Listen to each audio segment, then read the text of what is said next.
मालेगाव गिरणा नदीपात्रात बैलगाडीच्या माध्यमातून अवैधरित्या वाळू उपसा करणाऱ्या बैलगाड्यांवर कारवाई। आज संगमेश्वर मालेगाव या ठिकाणी रेती उपसा करताना 4 ते 5 बैलगाड्या नदीपात्रात आढळून आलेल्या होत्या। मी व पथकाने त्या बैलगाड्यांना अटकाव केला असता ते बैलांसकट काही पळून गेले। 3 ते 4 गाड्या आले। मालेगाव दिनांक 14 जानेवारी 2024 गिरणा नदीपात्रात बैलगाडीच्या माध्यमातून अवैधरित्या वाळू उपसा करणाऱ्या बैलगाड्यांवर धडक कारवाई सुरू असून 3 बैलगाड्या जप्त केल्यानंतर पुन्हा शनिवारी थेट गिरणा नदीपात्र गाठत तहसीलदारांनी वाळूसह बैलगाडीवर कारवाई केली आहे। मालेगाव तालुक्यातील गिरणा नदीपात्रात अवैधरित्या वाळू उपसा सुरू असल्याच्या तक्रारी प्राप्त होत होत्या।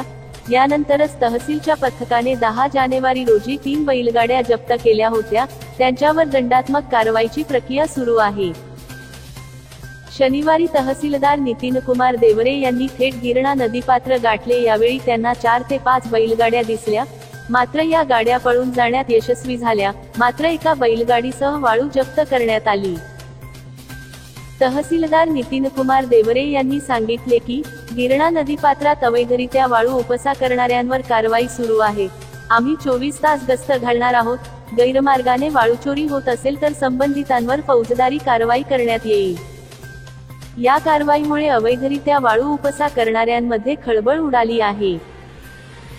गेल्या 3-4 दिवसापासून त्या ठिकाणी गिरणा नदीपात्रामध्ये बैलगाडीद्वारे रेतीचा उपसा करत असल्याबाबतच्या तक्रारी प्राप्त होत होत्या। त्या अनुषंगाने तहसील कार्यालय पथकाने दिनांक 10 जानेवारी रोजी 3 बैलगाड्या जप्त करून तहसील कार्यालयात त्या लावलेल्या आहेत। त्यांच्यावर दंडात्मक कारवाई आम्ही करत आहोत। त्याचबरोबर आज स्वतः मी नदीपात्रात जाऊन त्या ठिकाणी जवळपास 4 ते 5 बैलगाड्या मला दिसल्या, परंतु त्या पळून जाण्यात यशस्वी ठरल्या। परंतु एक बैलगाडी त्या ठिकाणी आम्ही जप्त केलेली आहे, त्याचा मुद्देमाल सुद्धा जप्त केलेला आहे। यानंतर मी असे आवाहन करतो की अशा पद्धतीने जर गैरमार्गाचा वापर करून जर नदीपात्रामध्ये बैलगाडीद्वारे जर रेतीचं उत्खनन होत असेल तर निश्चितपणे संबंधितावर त्या ठिकाणी फौजदारी प्रक्रिया संहिता त्याचबरोबर गौण खनिज अधिनियमाद्वारे त्या ठिकाणी कारवाई करण्यात येईल।